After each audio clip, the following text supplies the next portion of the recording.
Bonjour à tous, je suis Leonardo Zavala, j'ai 25 ans, je viens d'Arauca y je suis l'un de vos profesores de francés.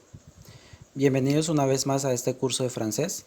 Antes de comenzar quiero que tengan presente durante toda la clase la presentación que hice anteriormente. Para hoy nous allons voir un sujet très important dans l'apprentissage de n'importe quelle langue étrangère. Je vous parle des pronoms personnels. Mais pourquoi est-il important? ¿Por qué es importante? Primero, la conjugación de verbos estará sujeta o condicionada por los pronombres personales. Question de sens, je dois vous dire. Je vous recommande, s'il vous plaît, de prendre des notes dans vos cahiers. Les recomiendo, por favor, tomar notas en sus cuadernos. Exemple.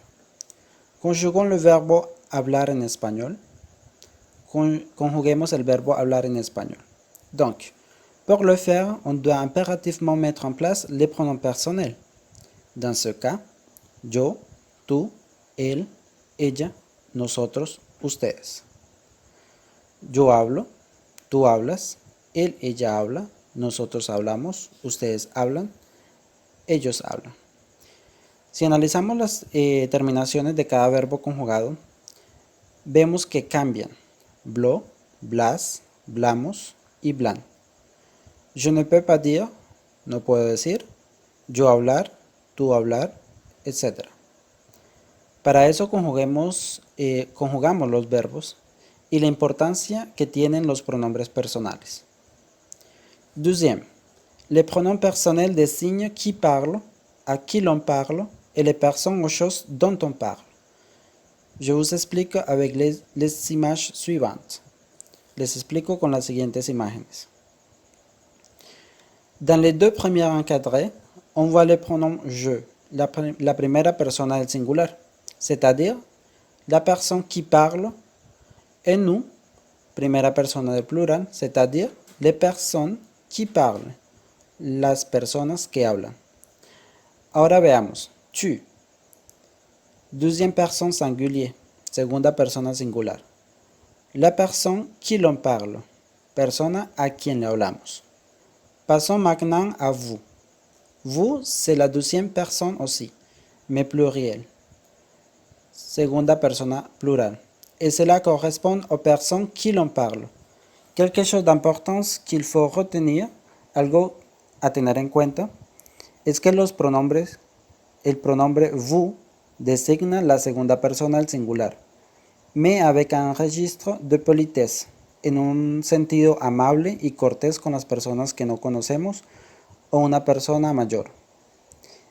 Il et il avec un S représentent les personnes dont on parle, c'est-à-dire las personas masculinas de quienes hablamos, y representan las terceras personas singular. Il y plural, il avec un S. Si vemos el pronombre singular y plural se pronuncian igual.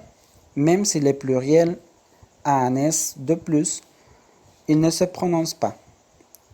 Bien si el plural tiene una S de más, esta no se pronuncia. Él y él avec un S. Pasa lo mismo. La S del plural no se pronuncia. Él, féminin singulier, y él, féminin pluriel. Personas femeninas de quienes hablamos. Alors, on va voir des exemples. Je suis Léonard, votre prof. Yo soy Leonardo, tu profesor. Persona de que le hablas. Persona que les habla. Yo.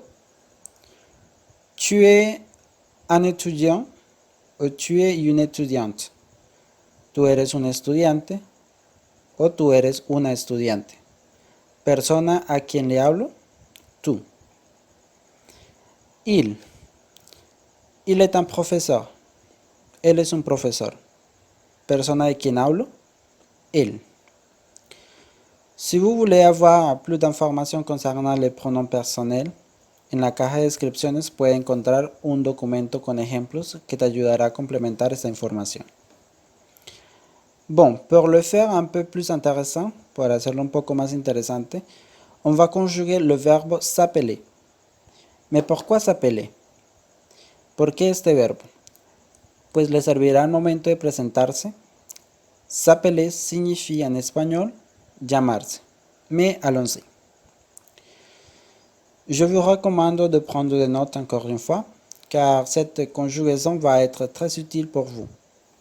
Donc ici, nous avons je m'appelle, tu t'appelles, il s'appelle, nous nous appelons, vous vous appelez, il s'appelle. Donc ici, on doit être attentif à la prononciation. Aquí hay que estar muy atentos a la pronunciación. Je m'appelle, tu t'appelles, ils appellent, nous nous appelons, vous vous appelez, él s'appelle. Pero con la conjugación no es suficiente. Ahora veamos cómo podríamos emplearla en un contexto real. Moi, par exemple, je suis Leonardo Zavala. En mi caso, soy Leonardo Zavala. Alors, je puedo decir, je m'appelle Leonardo Zavala. Traducción, yo me llamo Leonardo Zavala. Alors, comment vous vous appelez? Répondez à cette question en los comentarios. En continuant avec la leçon 2, nous allons travailler le verbe être. Qu'est-ce que le verbe être? Le verbe être signifie ser ou estar et utilisé entre autres pour parler de notre origine et profession ou pour décrire une personne ou une chose. Comme vous pouvez voir sur les diapositives, nous trouvons la conjugaison du verbe être. D'accord? Nous allons répéter. Je suis, tu es, il est, nous sommes, vous êtes, ils sont. Dans le cas de femmes ou de féminin, on dit il, eux, et elle, eux, et elles sont. Très bien. Maintenant, je vais vous montrer certaines phrases en utilisant le verbe être pour que vous puissiez mieux comprendre. D'accord? Nous pouvons utiliser le verbe être pour décrire l'état physique et la personnalité. Par exemple, nous disons je suis petite ou petite si c'est une femme. Tu es malade, il est grand, elle est studieuse. On est parfaite. Nous sommes impolis. Vous êtes vieux. Ils sont gros. Ils sont jumelles. Très bien, mes étudiants. S'il y a des questions, écrivez-les sur l'option commentaire de la vidéo. Bon, de la même manière, nous pouvons utiliser le verbe être pour dire nos professions. Alors, nous allons regarder des images et des photos avec l'utilisation du verbe être avec certaines professions.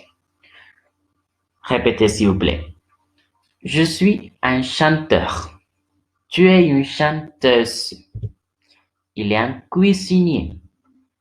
Elle est une professeure. Vous êtes scientifique. Nous sommes sportifs.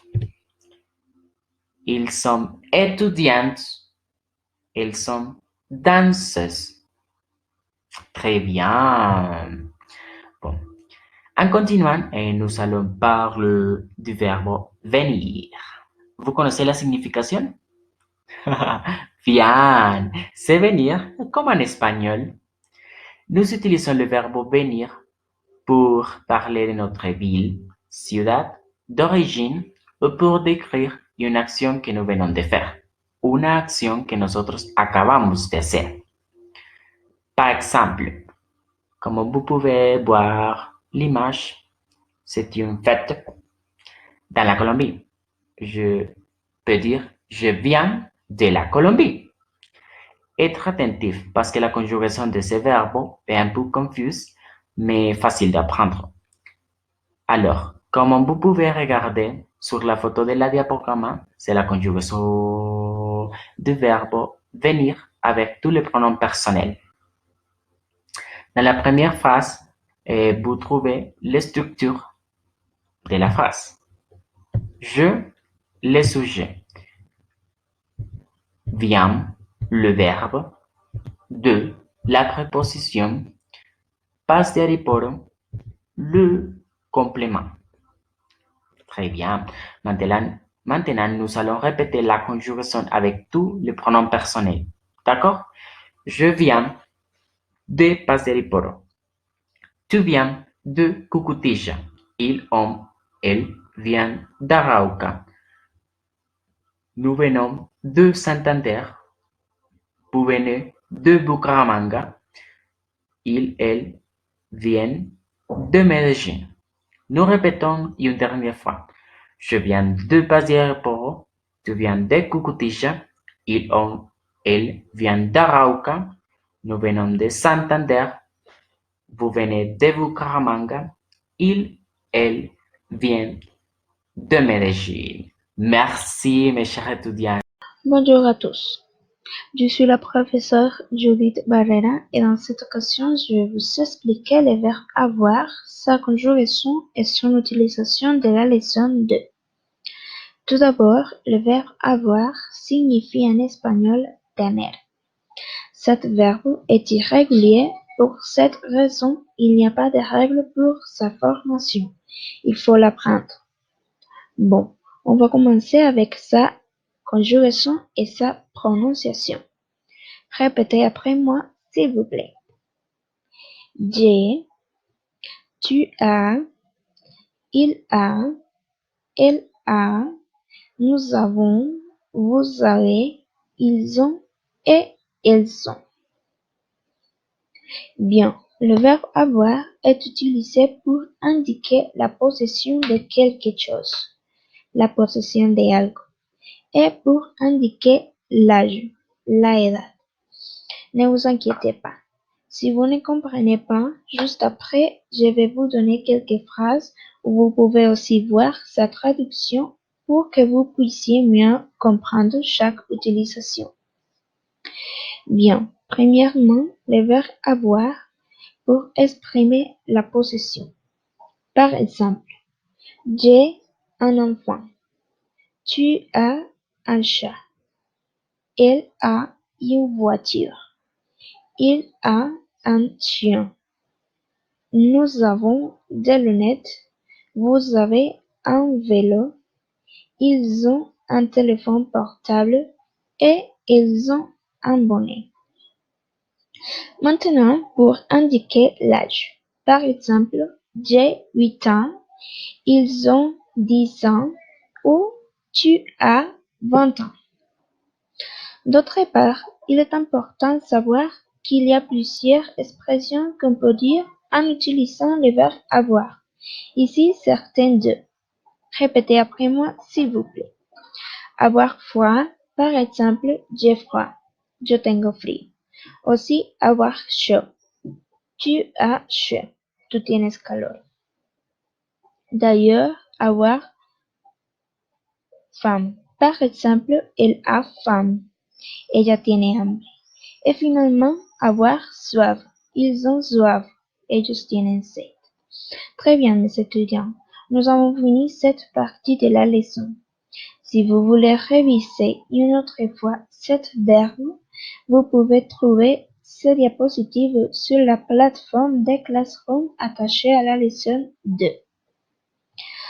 Maintenant, pour faire une révision de toute la leçon, je vais vous donner un exemple en présentant un personnage francophone célèbre, un personnage famoso francófono, afin que vous puissiez connaître un petit plus personnes reconnues de la culture française et aussi parce que cette activité vous aiderait à faire votre présentation personnelle, tenant compte que ça sera votre tâche, su tarea. Bon, il s'appelle Emmanuel Macron. Il est né le 21 décembre 1977 à Amiens. Il a 42 ans, il est français, il est politicien et il est actuellement le président de la République française. Emmanuel a étudié les sciences politiques à l'Institut d'études politiques de Paris. Son père s'appelle Jean-Michel Macron, il est médecin, et sa mère s'appelle Françoise Macron-Nogues, qui est également médecin. Bon, mes étudiants, merci beaucoup pour votre attention. J'espère que vous allez bien faire votre travail. Bonne chance.